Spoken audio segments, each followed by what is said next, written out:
Hola a todas, todos, todes, bienvenidos y bienvenidas a esta nueva unidad, la unidad número 13, en donde vamos a tratar el método de sísmica de refracción.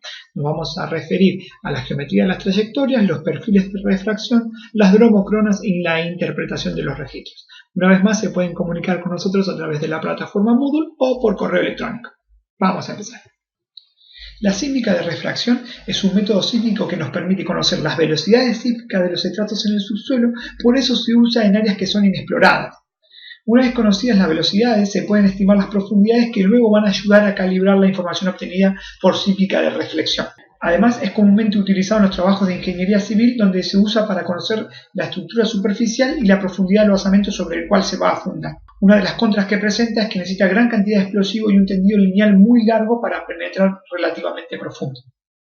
El método sísmico de refracción se basa en dos principios. El primero, la diferencia de velocidad de la onda sísmica en distintos terrenos, medios, unidades formacionales, estratos, etc.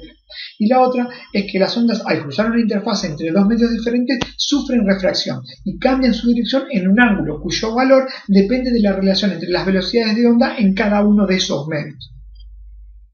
El impulso generador de la onda puede ser un impacto o una carga explosiva, que generalmente se coloca en superficie. Mediante los geófonos dispuestos a distintas distancias del punto de impacto, se mide el momento en que llega la primera onda que alcanza a un determinado geófono. De esta forma se puede obtener la velocidad de transmisión de cada medio geológico. Cuando se produce el impulso generador, las ondas se emiten en todas las direcciones. Una onda en particular, recorre el camino más corto casi por la superficie del terreno en dirección hacia el geófono, que se conoce como onda directa. Otras ondas, las demás, descienden con diversos ángulos respecto a la horizontal. Al encontrar un estrato inferior con diferente velocidad sísmica, la onda se refracta en el plano de contacto entre ambos medios. Estas son las ondas refractadas, también conocidas como cónicas, de primeros arribos, de cabecera o laterales. Existe una dirección de onda que al alcanzar el estrato inferior con un determinado ángulo particular, que es el ángulo crítico, su refracción se dirige justo por encima del estrato inferior y paralelamente a la interfaz entre los dos medios. Esta onda, con su nueva dirección, continúa emitiendo energía hacia la superficie con un ángulo de refracción simétrico al ángulo de incidencia anterior, por lo que los geófonos pueden detectarla. Si la velocidad sísmica del terreno inferior es mayor que la del terreno superior, la onda refractada puede llegar al mismo tiempo o incluso antes que la onda superficial a un determinado punto de la superficie. El tiempo necesario para que la onda refractada alcance un punto de la superficie al mismo tiempo que las ondas superficiales se denomina tiempo crítico. Y este tiempo crítico será menor que el requerido por la onda directa que viaja superficialmente, incluso cuando la longitud del camino que recorre sea mayor. Los geófonos cercanos al impulso registran en primer lugar la onda directa, pero los geófonos que se encuentran a partir de cierta distancia registran antes la onda refractada. Esta distancia se denomina distancia crítica. Para llevar adelante una prospección sísmica de refracción se necesita una fuente de generación, los detectores de movimiento del terreno y un sistema de adquisición y almacenamiento.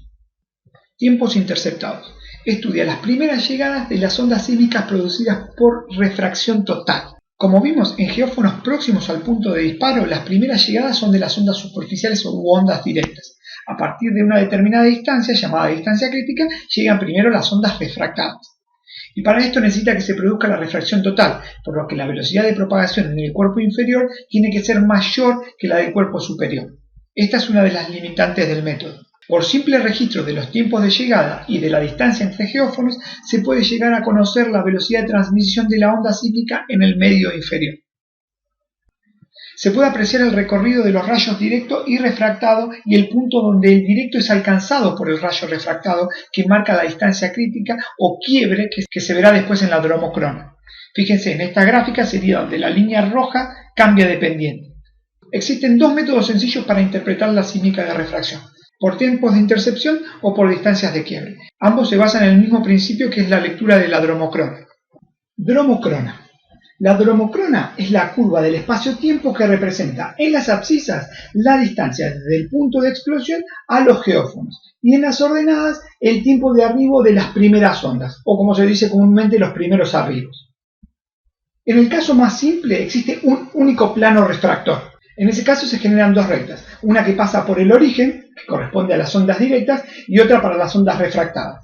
El punto crítico es donde las ondas superficiales llegan al mismo tiempo que las ondas refractadas. En la dromocrona, la inversa de la pendiente nos indica la velocidad de las ondas sísmicas correspondientes a cada capa. Recuerden que la pendiente es I2 menos I1 sobre X2 menos X1. La inversa de eso da la velocidad de cada medio. En esta imagen de ejemplo se ve un registro de refracción de 12 trazas. Cada línea vertical o cada traza representa la oscilación de un geófono asociado a un canal del sismógrafo. Fíjense que están espaciados cada 10 metros. Canal 1 está a 10 metros, que sería el primer geófono. Canal 2, 20 metros, el segundo geófono. ¿Bien? El tiempo total de grabación que se mide en el eje de las ordenadas es de 500 milisegundos, es decir, medio segundo. Fíjense que en el registro hay diferentes trenes o diferentes fases de onda. Desde las que se encuentran más abajo en el sismograma vemos la G, que corresponden a las ondas superficiales de gran amplitud. Después tenemos la A, que son las ondas aéreas, la R son las ondas de reflexión, la C son las ondas refractadas y las D las ondas directas. En prospección por refracción solo usamos los tiempos de arribo de las ondas D y C, es decir, las directas y las refractadas. Obviamente en prospección por reflexión solo se van a usar las ondas reflejadas, después de haber eliminado todas las restantes. Determinación de profundidades. El caso de la bicapa es el caso más sencillo y tiene que seguir cumpliendo que la velocidad del medio 2 tiene que ser mayor que la velocidad del medio 1. El ángulo crítico es muy fácil de calcular y se define como la raíz cuadrada de 1 menos la velocidad 1 al cuadrado sobre la velocidad 2 al cuadrado. La profundidad del reflector la pueden calcular como la mitad de la distancia crítica por la raíz cuadrada de B2 menos B1 sobre B2 más B1. Y la distancia crítica la pueden obviamente sacar de la dromocrona, pero también pueden calcularla con la fórmula de abajo.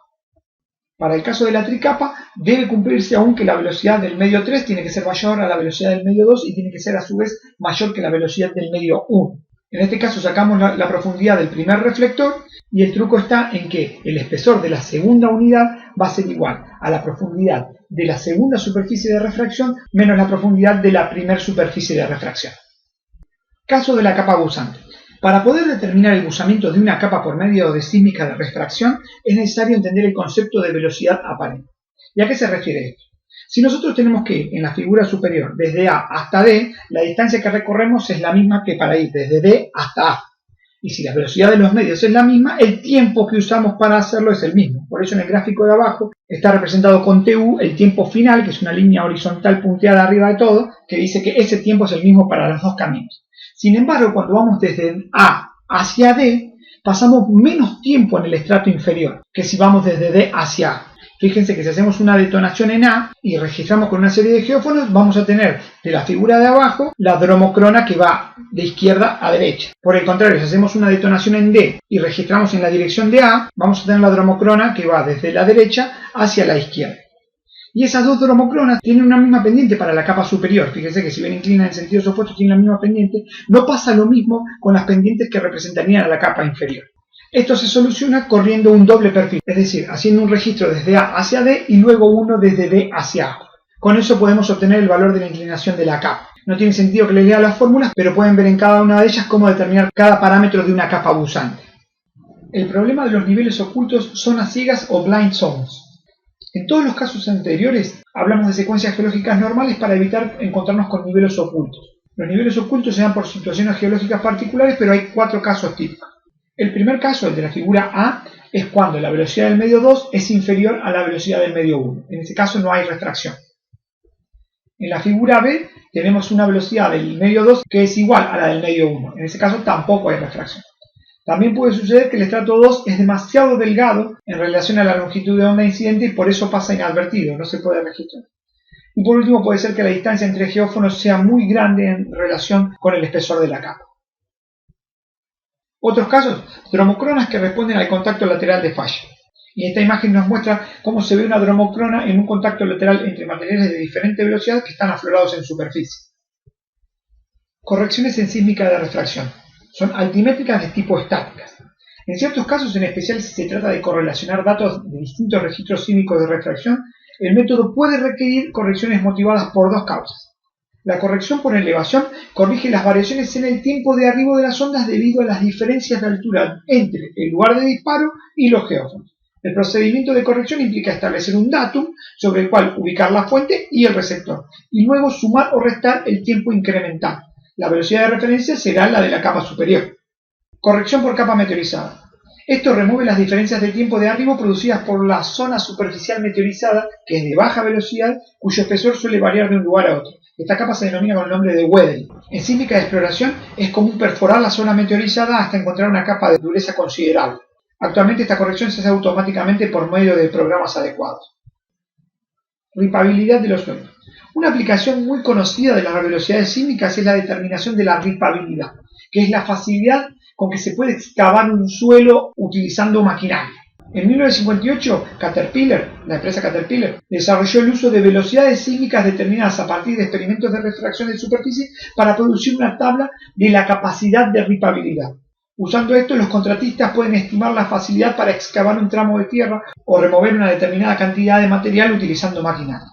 Esta tabla nos muestra el grado de ripabilidad de diferentes materiales, como las arcillas, el glaciar, las rocas ígneas, y en el eje de las arcillas se mide la velocidad en segundos por mil.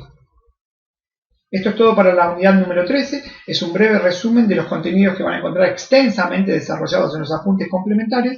Esperamos que se haya entendido y cualquier cosa que necesiten comuníquense con la cátedra.